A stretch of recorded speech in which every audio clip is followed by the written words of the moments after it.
Divyanshi, you're ready, right? Ready to go? Yeah. Okay. The moment you guys hit live, let me know. Started. Okay. So good morning, everybody. We welcome our second speaker, Divyanshi. I'll just take a moment if there are new people joined in to just introduce Ice and She Evolves briefly, and then I'll take the liberty and honor of introducing her, a multifaceted person, and whatever I'm just going to speak from whatever my experience and connect with it has been.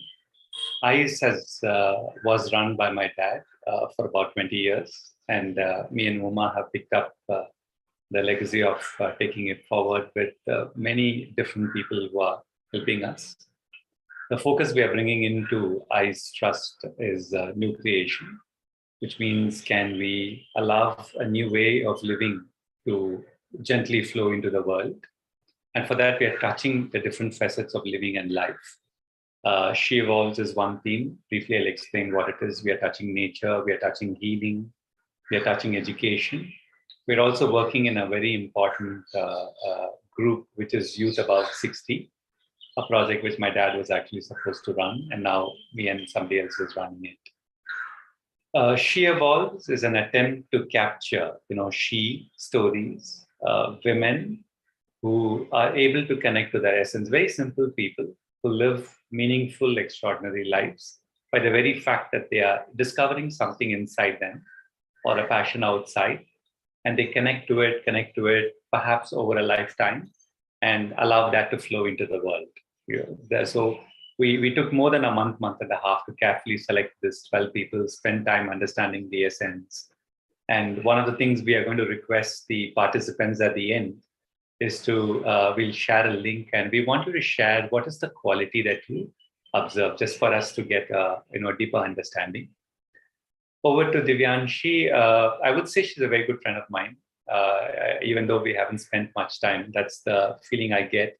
I don't know if she knows, but she's tremendously contributed to my life in many different ways, which I will share at a later point of time.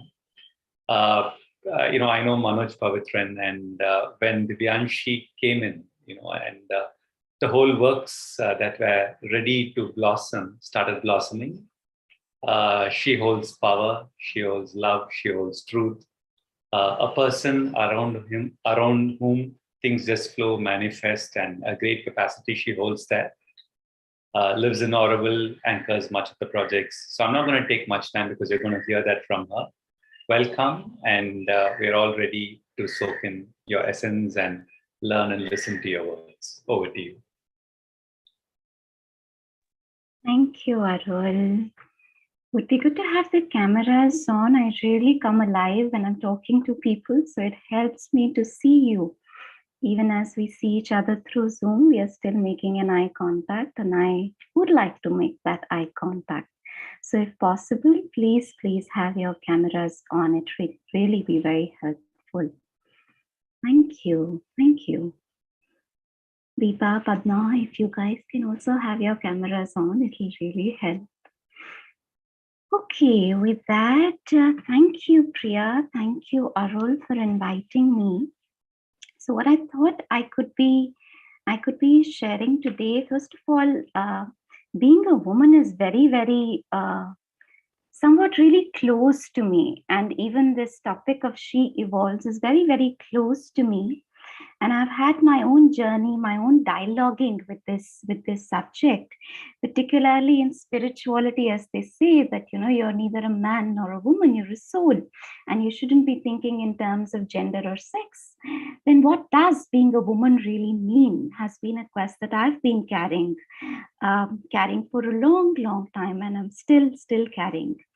So I can begin with sharing a few of my experiences as a child and growing up, and thereafter, where am I today and what I do today.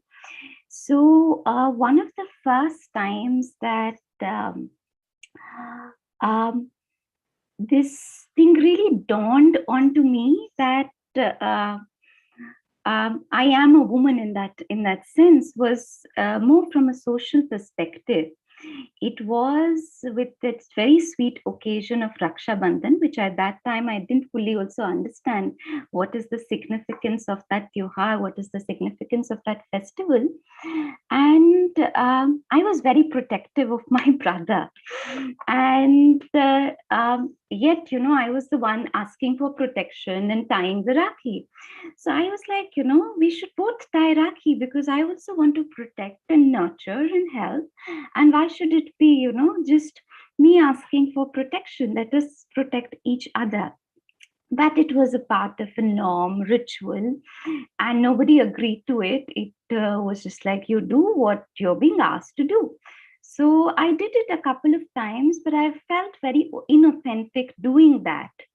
And one Rakhi I boycotted. I said, no, I will not tie Rakhi.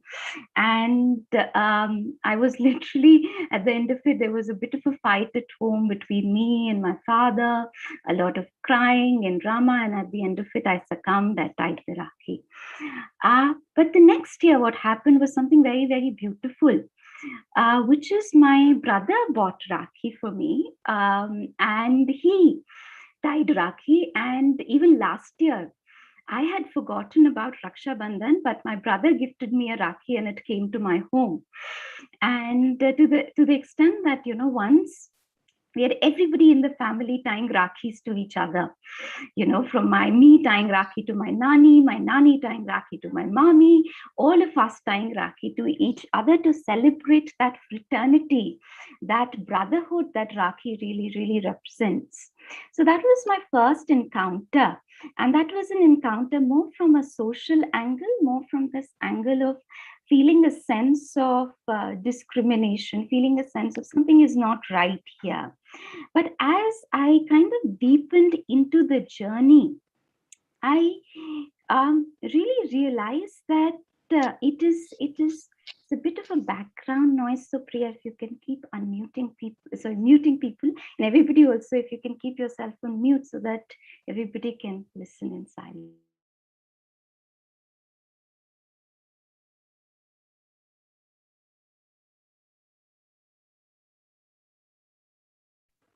You muted me also. Okay.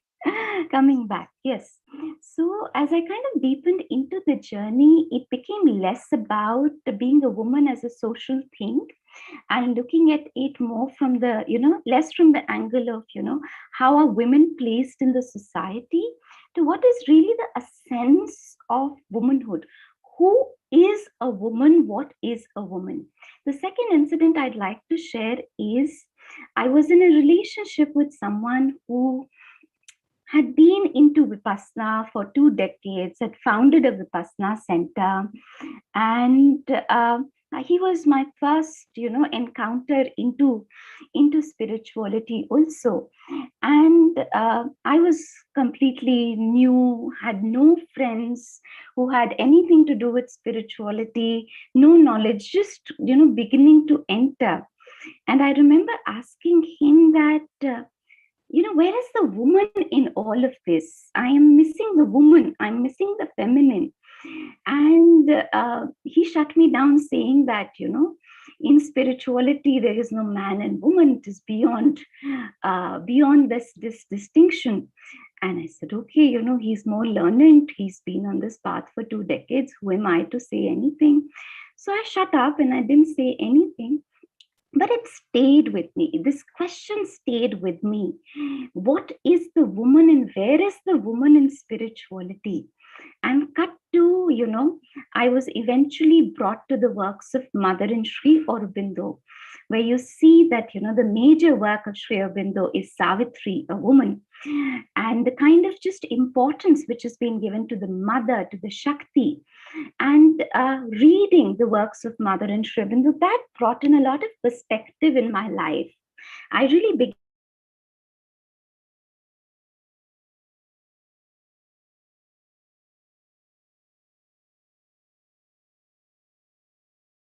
of in a sense, and that love that is creating the world, That's how I understand woman today. The love born out of the creator that is creating the world, that is the power of the woman. And that is the feminine that is creating the world, the Shakti that is creating the world. And that answered a lot of questions to me and gave me the exploration and the foundation to where I am today. Today in my life, in terms of how this journey has very naturally evolved, is for me, and I can probably also share a bit about this thing of wanting to be a mother. I guess this is something which is very common, and the mother Mira Alfasa, she's also spoken about that there is this need, very biological almost need in every woman to be a mother.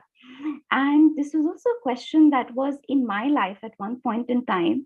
Wanted, not just that the society or the parents wanted me to get married, but a part of me was also want to get married, want to have children.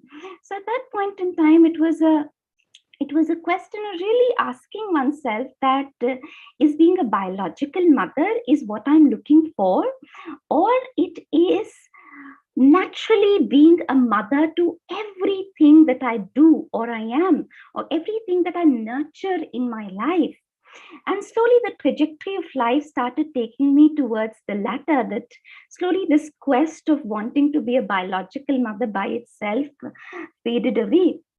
So how things have evolved is literally, and I'm not just talking about it metaphorically. To me, the work that I hold is like a baby. The people that I hold is like a baby, and that is where I feel that I come alive as a woman. I experience womanhood in its true sense of just like, and I feel like I see myself more like a mother managing a household than a manager who's running an organization or a company. I relate more to a mother who has little children and is taking care of those little children while I manage the work and while I manage the community.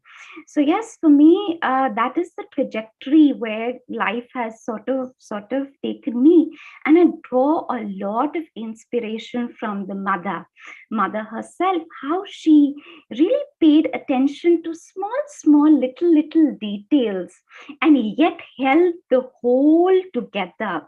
That sense of Maheshwari, that sense of the entirety, and at the same time paying attention to little details of how the mother picked up a flower for each sadhak according to what that person needed. And in fact I saw that sometimes mother would sketch a sadhak. I've heard of sadhak sketching the gurus and sadhak sketching the masters, but I never heard of a master sketching and gifting on a birthday to a sadhak, a sketch and a portrait.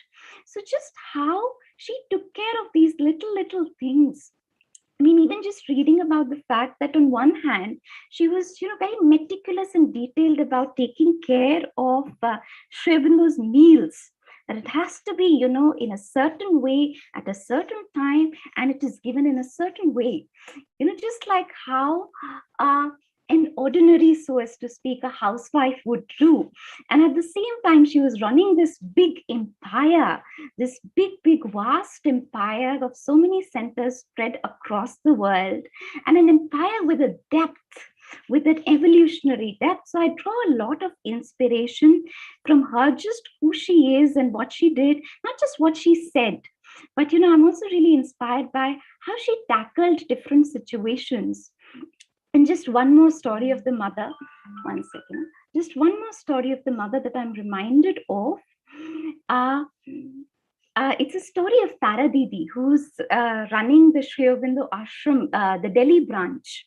So Tara Didi was really into sports, right? And after sports, she would often get tired, and she would go for these evening classes with the mother. And in these evening classes, because she's done like 4 hours of sports, so she's tired. And even though she's in a class with the mother, she's kind of feeling tired, and she was going like, going like this. And for some days it carried on. And then, mother called her up and she said, you sleep. You come to my class and you sleep. You don't try to keep yourself awake. You will learn much more, through the presence and the force that I'm carrying in this atmosphere, if you just surrender and you sleep. So every day thereafter, she would have her 4 hours of sports training. She would enter a classroom, go and sleep and come back. So just the kind of extraordinary, I would never imagine like a teacher.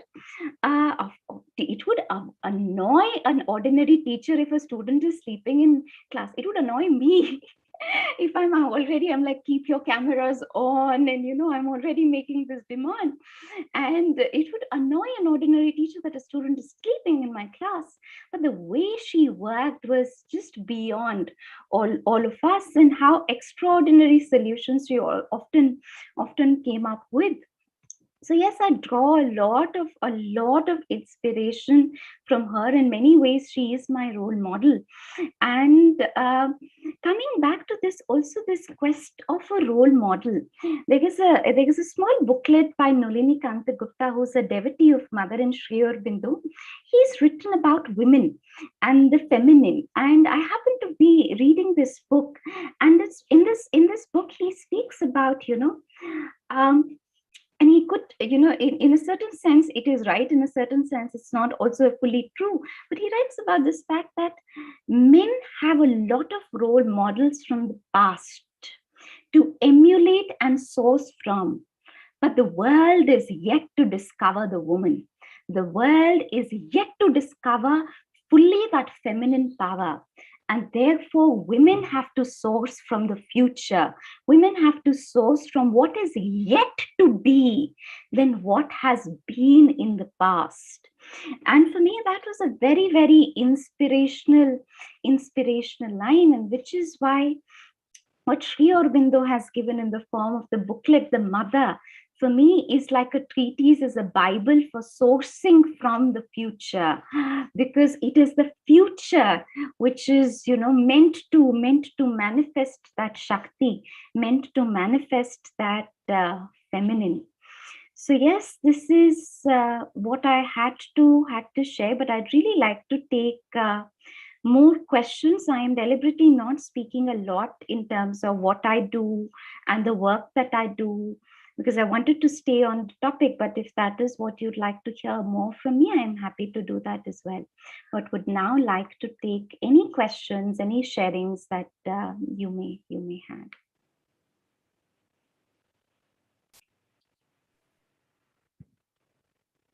Yeah, participants, so anything you would like to interact, any questions, anything you want to go further into your own sharing. There's a question over chat. Would love to hear about the work I do. So essentially, the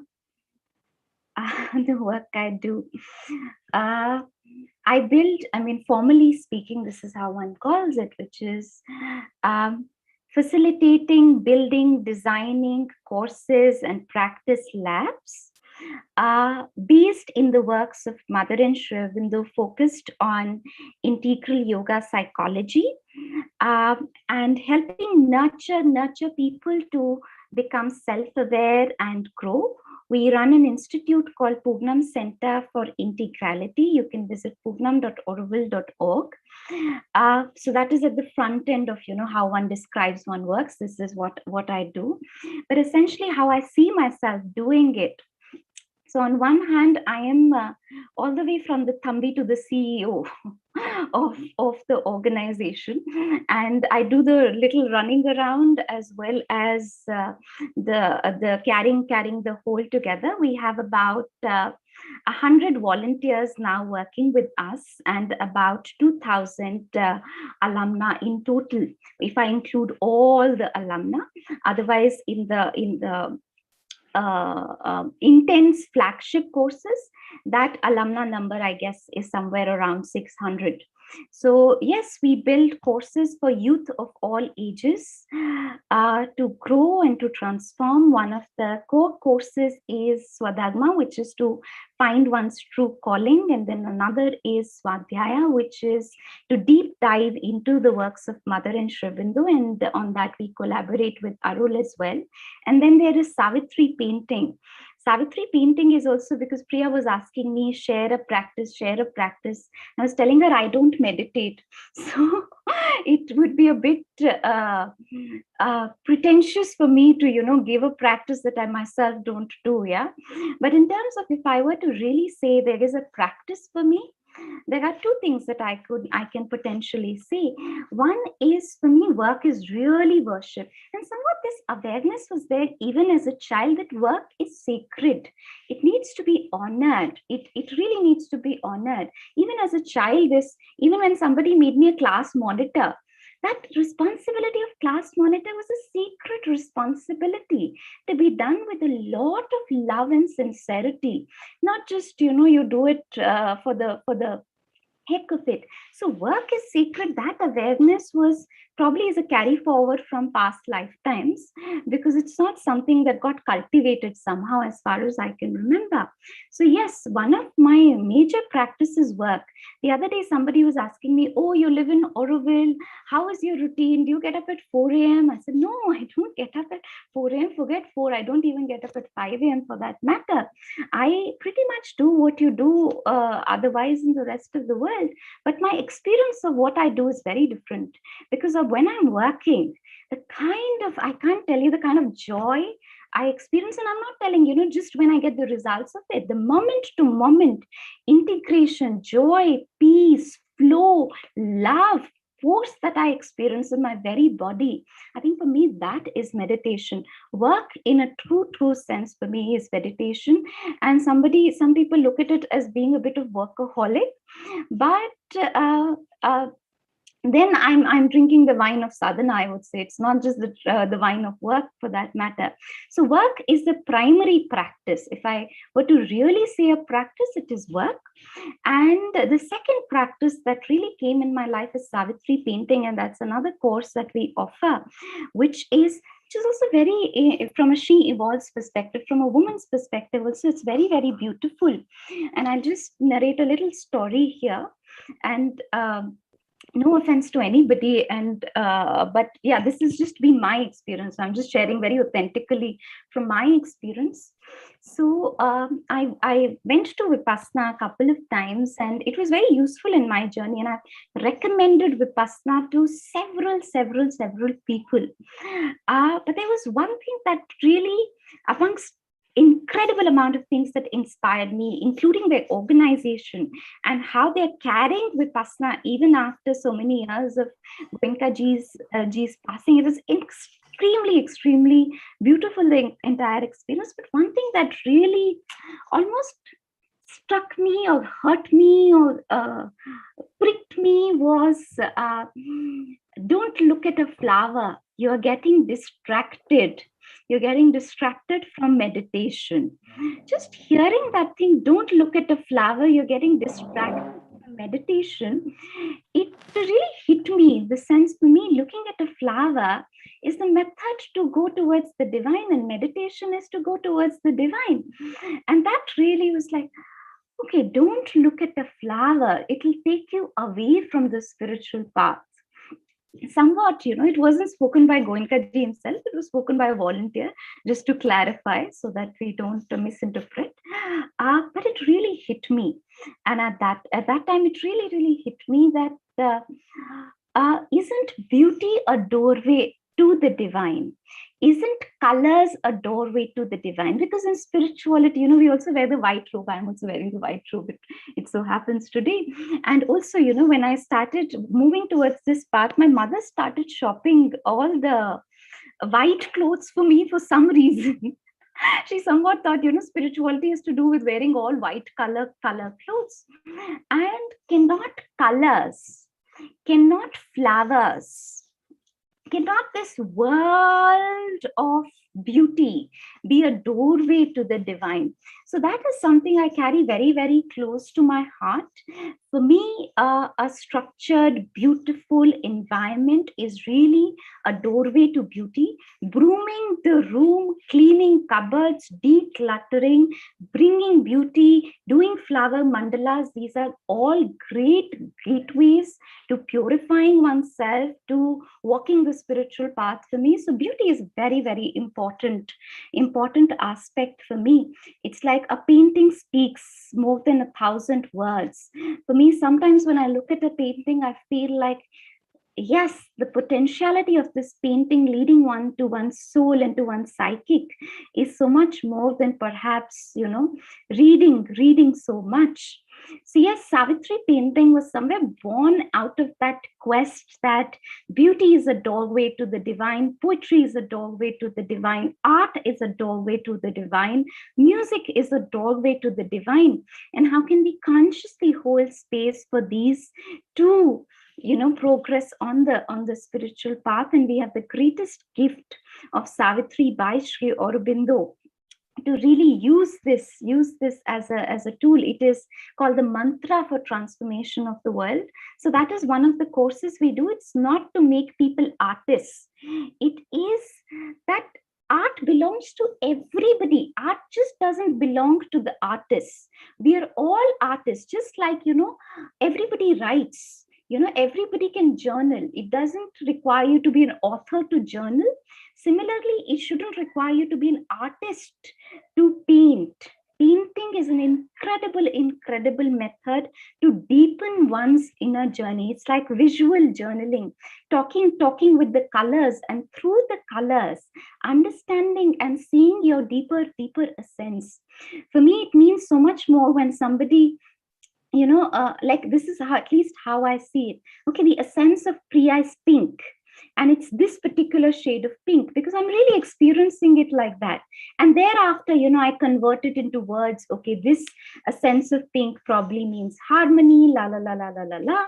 But that color speaks a lot more to me, and images speaks a lot more to me. So yes, the Savitri painting was my own discovery of my meditation in many ways, because for a long period of time I tried meditation. Manoj is my partner, and he goes he used to go every day, 1 hour morning, 1 hour evening for meditation in the Matri Mandir. And in the beginning, I would accompany him in the evening meditations. And after a certain point in time, I realized this is not my method. This is his method. I have to discover my own method. So I took a step back, and it is in that process that Savitri painting took shape and took birth. And today, Savitri painting is a go-to tool for me, because I know if I've fallen ill, Savitri painting is my doctor. It's my healer, it's my doctor, it's my guide. Savitri is really like a lifelong guide. And Savitri painting is really something which is painting my life and, mapping the trajectory of my life. So that is another course that we carry and we nurture. And the major work is essentially carrying people and building people as literally, sometimes you carry them as kids in your heart. Sometimes you carry them as friends in your heart, as souls in your heart. Sometimes you carry them as without a label, just without, even a child or a mother or a friend or whatever, just as dear souls, as gifts from the divine. That's the major work of carrying people in the heart, and work in the heart, and through that manifesting. Yes, Murugesan, sorry, yeah. Please go ahead. Okay, your audio is is trying to come. He's come in. Yeah. Okay. Murugesan, I think you raised your hand.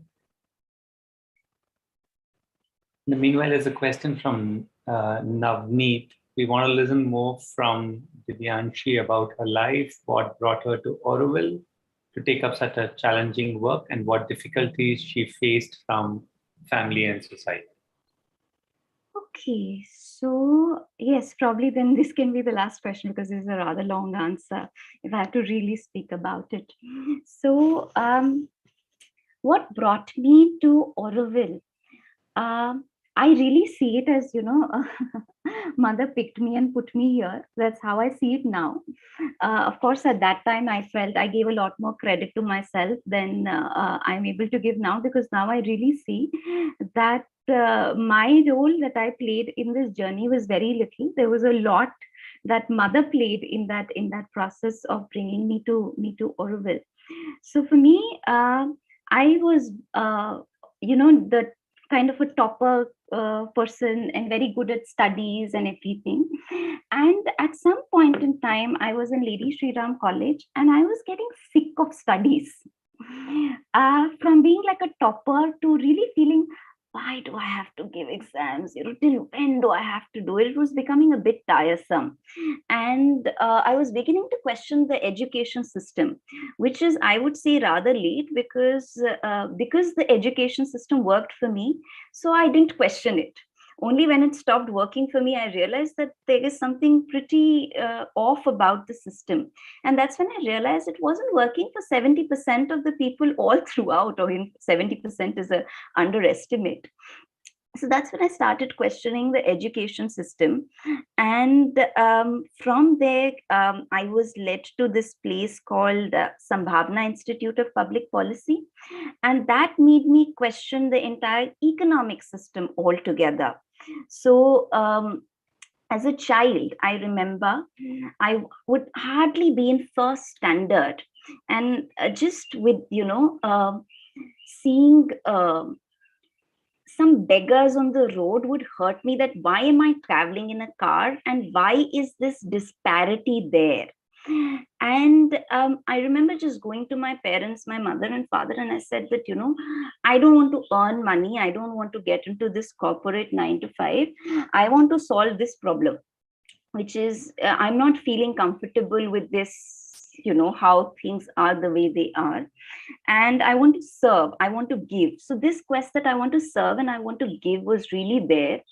And at that time, my parents, being the middle class parents that they said, you become an IAS officer. That is the way to serve society. So they kind of gave me an aim very early on in life, and I was looking forward towards that aim. And it is when I went to Sambhavna Institute of Public Policy that aim kind of got shattered. I began to really see that public policy is only one way of serving, one way of contributing. And I also began to see that something is fundamentally off with the economic system, with with the way things are working. And policy making is, like a band-aid solution. You're trying to solve things at a symptomatic level. Something else is off. And that made me question, do I really want to be an IAS officer, or is it just because I've, as a child, you've been told, and I've just carrying that dream.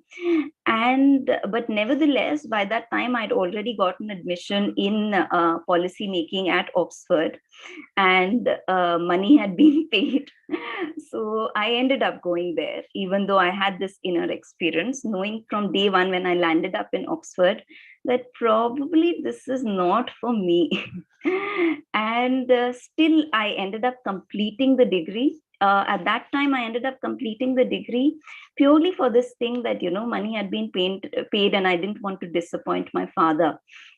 But at the same time, it was also very clear that after that, I don't want to move into this trajectory. At that time, a PhD from Cambridge was also being planned. And, I was in touch with the supervisor at Cambridge.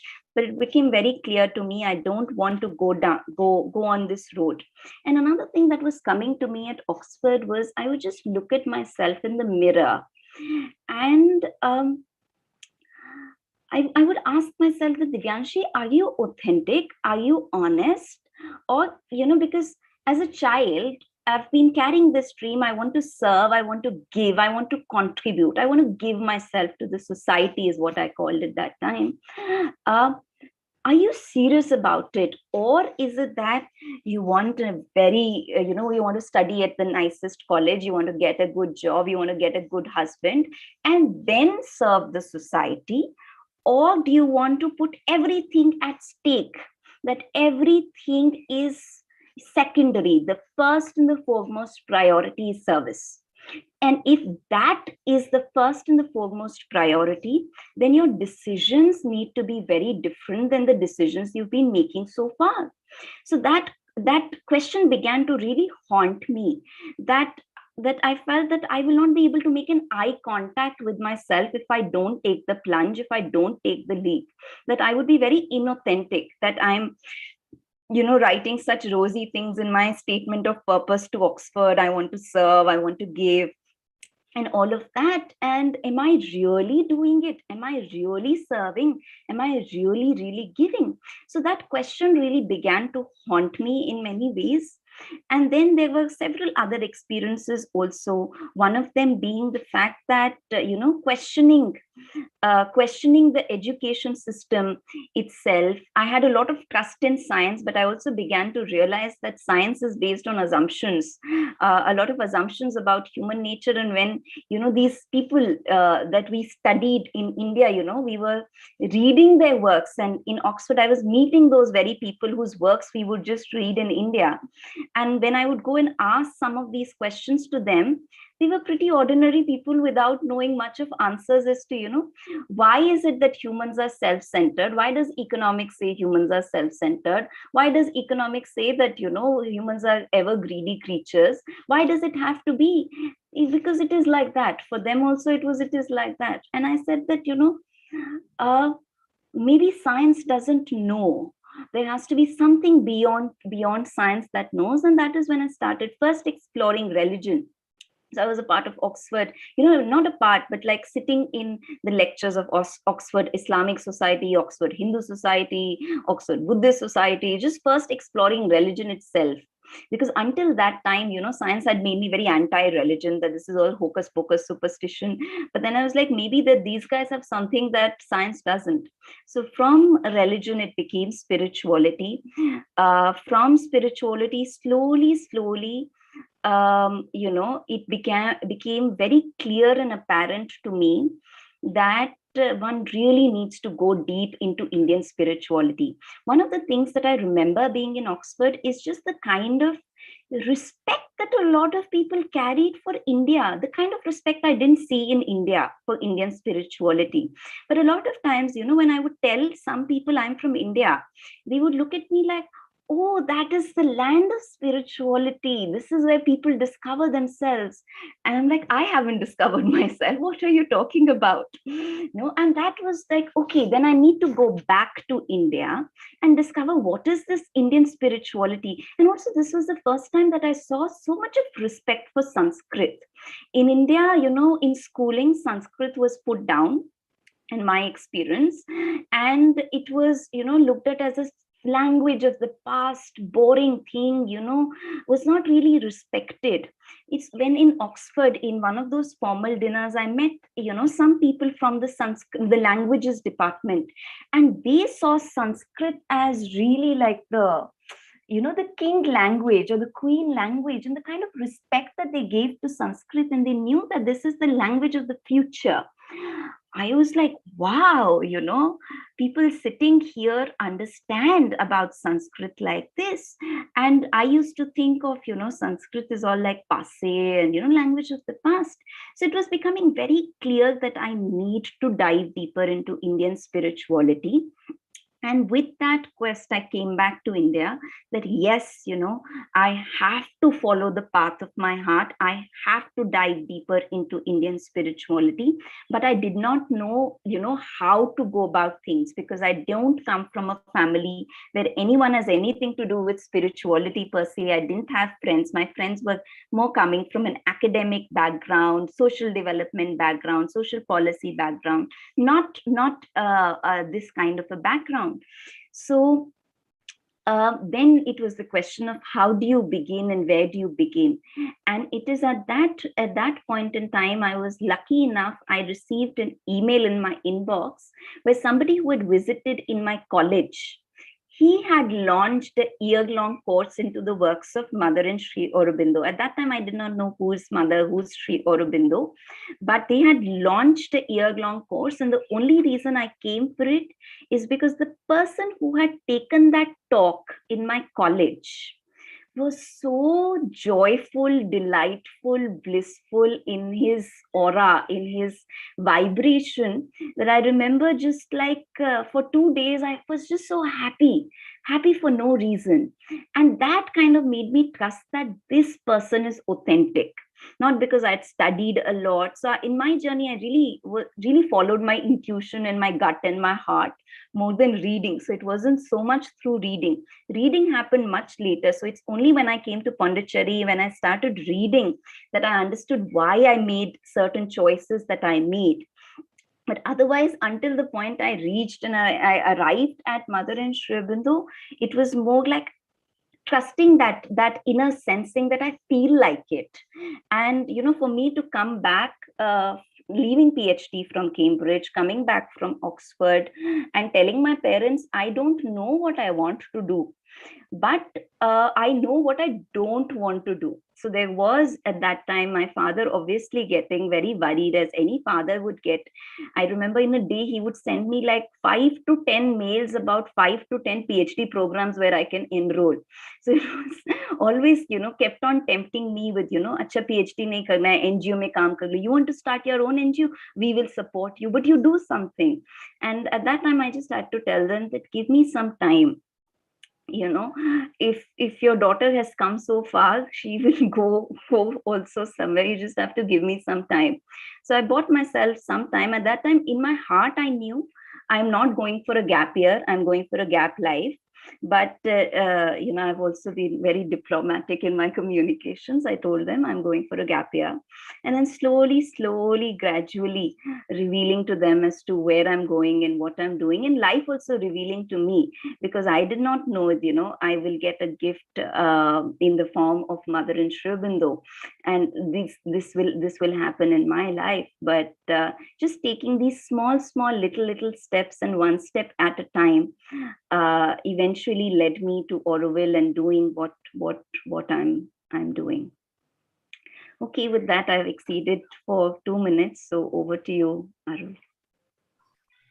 Thank you so much. So just before I thank Divyanshi, two practical announcements. This She Evolved sessions goes till evening today, 8 p.m. At the strike of every hour, we have a speaker.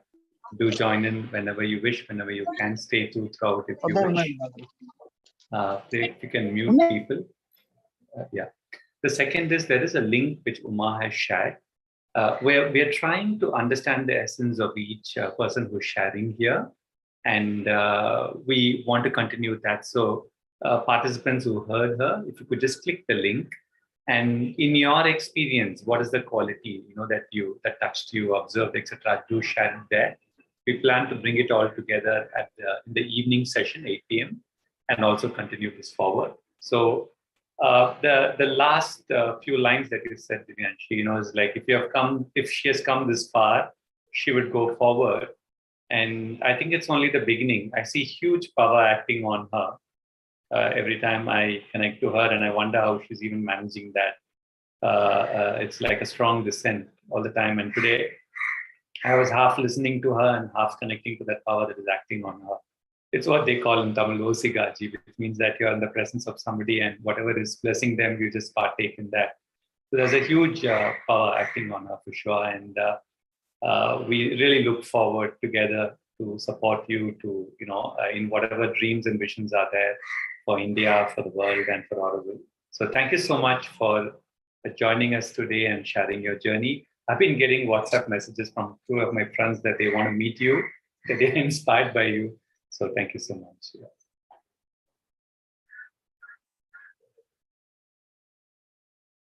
So thank you all. We'll again start the next session at 10. Anything, Divyanshi, you want to let's share or close, or maybe sing a song. Last 1 minute to close the session. We are more than welcome. Or maybe a close to heart Savitri painting of hers. There is Manisha who's raised the hand, but probably we don't have time for questions. I can give my email ID over chat. So if somebody wants to write, you can write directly to me. In terms of closing, I'd probably read 2 lines from Savitri, Yes. which I can just 1 second. Even though I remember the lines, I just want to make sure that they are exactly like that. So it's really from the last page of Savitri, and it's these 2 lines that have really, somewhat I really carry these 2 lines with me. And actually, it'll be a lie to say that these are my favorite lines. These became my favorite lines because Matthias, which is one of my mentors, he quoted this as his favorite lines. And just the way he put it, it entered me, and I started carrying these lines for myself also. So these are lines that are very, very dear to my heart. And for me, this is the essence of integral yoga, the way I carry it for myself. So the 2 lines, they're just 2 lines that I'm going to be reading out, and then we can close. Awakened to the meaning of my heart. Awakened to the meaning of my heart. That to feel love and oneness is to live.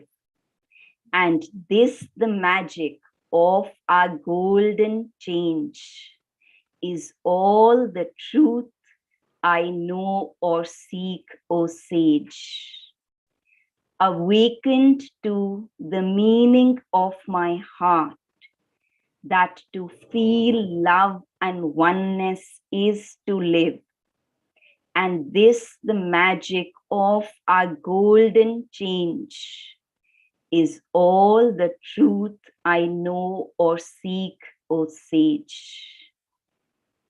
Awakened to the meaning of my heart, that to feel love and oneness, to feel love and oneness is to live.